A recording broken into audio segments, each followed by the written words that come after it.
kiss your bitch cause she attached to my dick. Got the Glock on my waist, so I walk with a limp. IRS on me now cause all the money I spent. And you can tell that I'm thugging for the niggas I with. Got the Glock poking out, I ain't sucking this bitch. About to lay the smack down, I ain't wrestling shit. I ain't never need a hoe, I need a check from this bitch. And I'm a saucy ass nigga, you can tell from the drip. Welcome, greetings, aloha, all that good shit. This is Storytime Sports. I'm your host, Ryan D. Kudamain, whatever you want to call me. Like, share, subscribe. To my vets, welcome back. Thank you for being here again. I'm sorry for the delay. Just been a lot of shit going on in my life, but I'm back. To the rookies, welcome. Thank you for being here. Get in line just like the rest of them. So, I have for you today the bottom 12 of my NFL power rankings. With that, I just want to say these rankings are based on performance of the team they performed against, injuries that do happen, and how they perform with those injuries. At the end of each quarter of the season, which is week 4, week 8, week 12, and week 16, some teams can make drastic jumps, some teams can make epic falls. But I give you a 3-week eye test. That 4th week, that's what you have. That's what you have for me from the time you started the quarter to the time you ended it.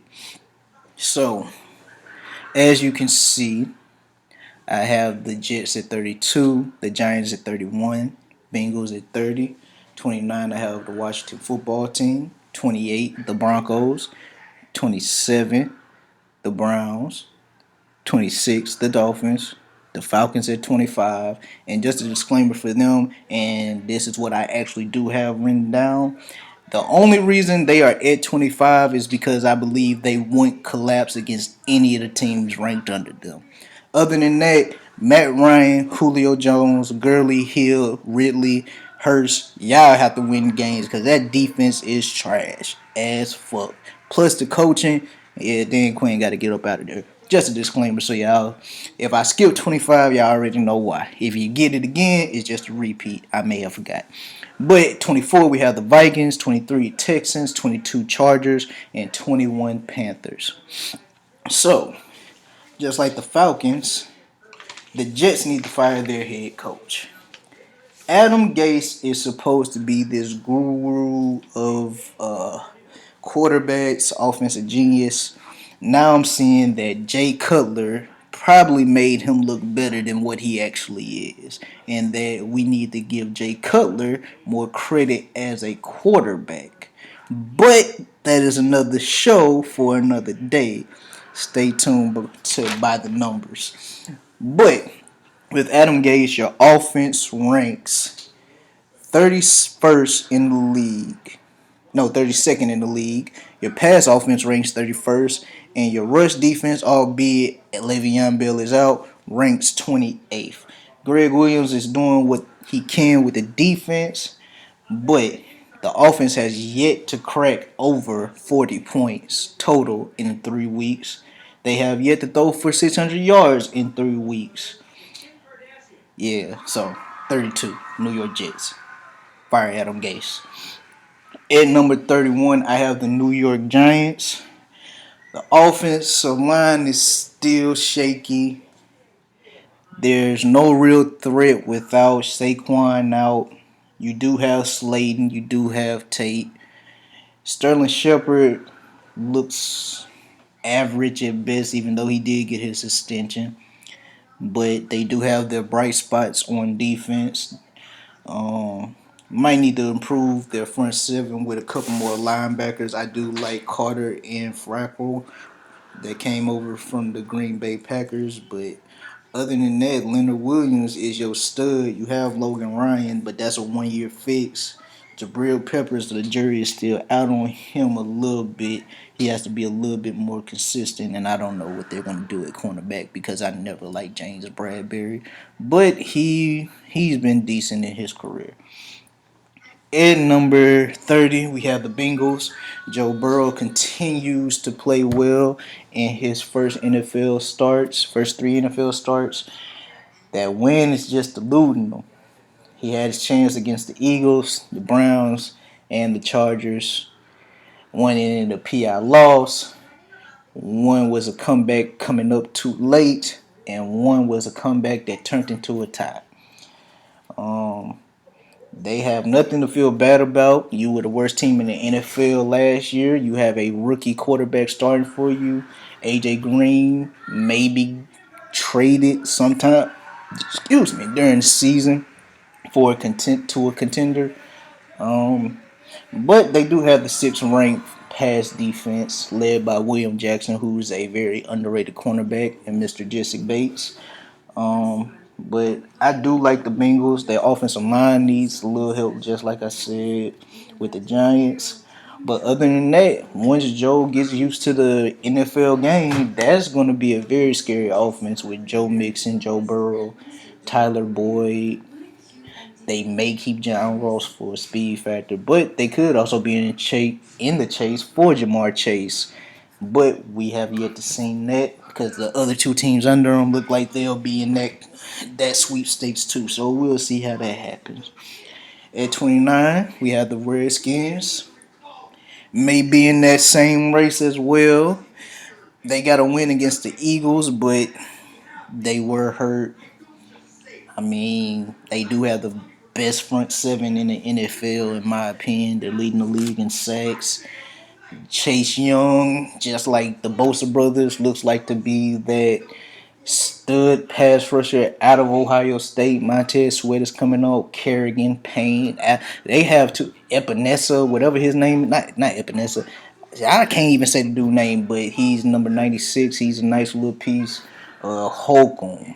You have all these pieces in the front seven, but you have no secondary outside of Kendall Fuller. Landon Collins has been good, but he hasn't been great.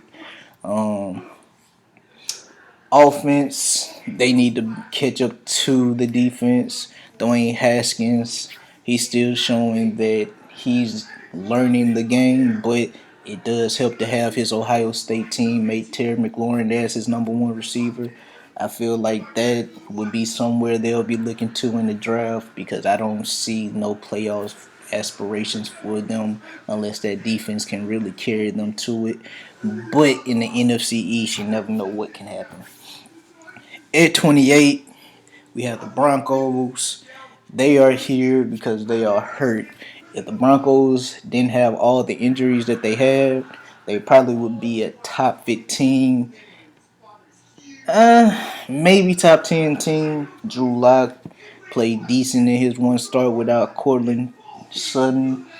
Jerry Jeudy is going to do Jerry Jeudy. KJ Hamler may be a nice piece to go with them as well. I don't know. It's just injuries. Miller's out. I think they just lost one of their safeties. It's a lot going on with them, but I feel like 2021, 2022 is going to be the year that we really see what the Broncos are made of. At 27, we have the Cleveland Browns. Yes, they are 2-1, but I mean, who did they really beat? You had to make sure a the Bengals team led by Joe Burrow didn't make a run back at you. You have one of the best receivers in the game. Somehow, him and his quarterback can't get on page. Even though you have the best running back combo, probably two top 10 running backs in the NFL to actually be in your backfield, and you just now figured out to run the ball through them if you wanted to win games. Defense is top 10 against the run. Secondary is trash as always, but I mean, when you got Myles Garrett along the defensive line, there's a lot that you can do with them. But they also have a test in my Dallas Cowboys coming up. I mean, there's not much I can say about us, but if they perform how they performed against the Washington football team's front seven, May be a good game, may not be. It just depends on if the defense shows up for either team. But like I said, when they beat somebody worth talking about, they could be in for a big boost. So with that, we go to 26. I have the Miami Dolphins. People may think I'm crazy, but Brian Flores has something going on in Miami right now. You have a top 10 duo at corner on your defense. You have linebackers with Van Noy and I believe McKillen. You got Christian Wilkinson on the defensive line. You may need a couple more pass rushers, but that's okay. You need a safety too, but the defense is playing well. Offense is only a matter of time before we see Tua, really. They have nothing to be ashamed of so far at this point in the season, but I don't see much from them as they continue to go over the season. If they progress, they'll continue to go up. As you can see, they're better than what they were last year because I don't even think they sniffed past 29. But like I said, we'll see. At number 25, like I said, we have the Falcons here because I believe they can actually beat the teams that are ranked behind them without collapsing. Other than that, Dan Quinn has to go. To go. Today. Like now. Like Gase. Get him the fuck out of there. Quick, fast, and in a hurry. But yeah, that's the Falcons and what they got going on in Atlanta. So we go to 24. We have the Minnesota Vikings, and it looks like that first round pick wasn't worth giving up because they are looking horrible in my opinion. Granted, Danielle Hunter is hurt. That don't mean shit for your offense when you got this man making guaranteed money for the next 4 years, I believe, because he signed a 3-year extension, and your offensive pass game is ranked 28th.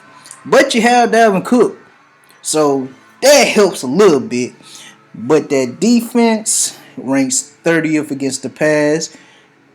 But they do have young corners. Shout out to Cam. They're ranked 26 against the run, giving up about 148 a game. Like, compared to some teams, that's trash as fuck. Like, how you be ranked under the Jets and anything? Like, that's something to wonder for some of these teams, because the Jets are actually ranked above people in some categories. I'm surprised they are 4 ahead of anybody on offense for anything. But hey, everybody got their flaws. But the Vikings, like I said, the secondary is young. Danielle Hunter's hurt. Ngakoue looks like he's a good addition to the team, but he still want his money. So how you gonna pay him and Hunter? I don't know. And then you just gave Cook an extension. So we'll see how that works. But right now, they not looking good. And I believe the Lions will be the second place team in that division. At 23, we have the Texans. And we already know how they got fleeced. It doesn't help that the person you traded for has you ranked last in the NFL in rush yards at 66 yards per game. Doesn't help that your quarterback is the second leading rusher on the team, if not first. Doesn't help that nobody's scared of your run game, so you can't pass it like you used to. But there's one reason, maybe two, that they are in this spot. Deshaun Watson is a top 10 QB that's working with still a horrible offensive line. Granted, you have Tunsil and Howard. I'd say Nick Martin is a decent center too, but he's running for his life still. Receivers aren't making plays outside of Randall Cobb. Will Fuller, we gotta hope he stays healthy, but that goes into my thing about the second reason why they're there. They still have J.J. Watt. I don't know for how long, and I hope that he lasts the whole season, but He can't stay on the field either. So once he goes, I think all hope goes. But Jamar Chase could be a Texan also. We could be looking at that. Or Rosas out of Miami. Get a pass rusher that can learn under Watt. If he can stay healthy, they'll benefit him. But yeah, they're 23 because of JJ and D Watts. Justin Reed is also a nice piece to go along with McKinney and Cunningham. But McKinney and Cunningham can't get real credit until that rush defense sold up compared to a no-name secondary that I really can't tell you nobody outside of Justin. Oh, they got Roby and Connolly, but they ain't shit at corner. Both of them left the teams that they were drafted by. One of them released before their contract was up. So, they trash right now. Well, they decent. I'll give them that. But Justin Reed is the leading horse in that secondary. At 22, I have the Los Angeles Chargers. This team can be very interesting. I want to first say I was wrong about Justin Herbert. I guess it's just Oregon and the fact that they quarterbacks put up astronomical numbers that I didn't see that in him, but he has looked good in his 2 starts in the NFL. One coming in the almost victory against Patrick Mahomes where he went toe to toe with him. He also lost against the Panthers, but hey, he's a rookie. He gonna take his lumps. But Anthony Lynn has something over there with his team. He has them top 10 in offense, 6th overall, 8th in the pass offense, and 6th in rush. They are also top 10 in total defense, top 15 in both pass and rush. The only thing they can't do is score more points than their opponents. Their offense is averaging 17 a game, while their opponent's average is 19. Once they get it going, and I feel like they should let go of Mike Williams, things will get pretty interesting in Los Angeles. They could make the playoffs, but that's all on Justin Herbert. That is all on him. But I could see them making the playoffs if this season goes well as he's learning the game. Finally, we're at 21. I have the Carolina Panthers. Teddy is playing well, but his receivers can't get into the end zone. They miss Luke on defense, and Christian is hurt. Matt Rose so happens to get a victory over the San Diego Chargers, which really is the only reason why they're above them. But the receivers have to figure out how to get the ball in the end zone. I say this because Teddy is my fantasy quarterback. I say this because he have 2 deep threats in Robbie Anderson and DJ Moore that can really go get the ball and score touchdowns. I say this because you have a slot in Curtis Samuels who can actually do a little something if you just get the ball in his hands. I don't know why they can't score touchdowns. That's beyond me. You know you don't have Luke anymore. Why are you not trying to control the ball? Mike Davis is a thumper. He can control the ball for you. This is going to be a tough road without Christian, but it's only down from here if you keep losing. But like I said, it's how you perform in these trying times. So, that is the first episode or part 1 of my power rankings. Like I said, like, share, and subscribe. I have part 2 for you tomorrow. Thank you. Be blessed. I'm out.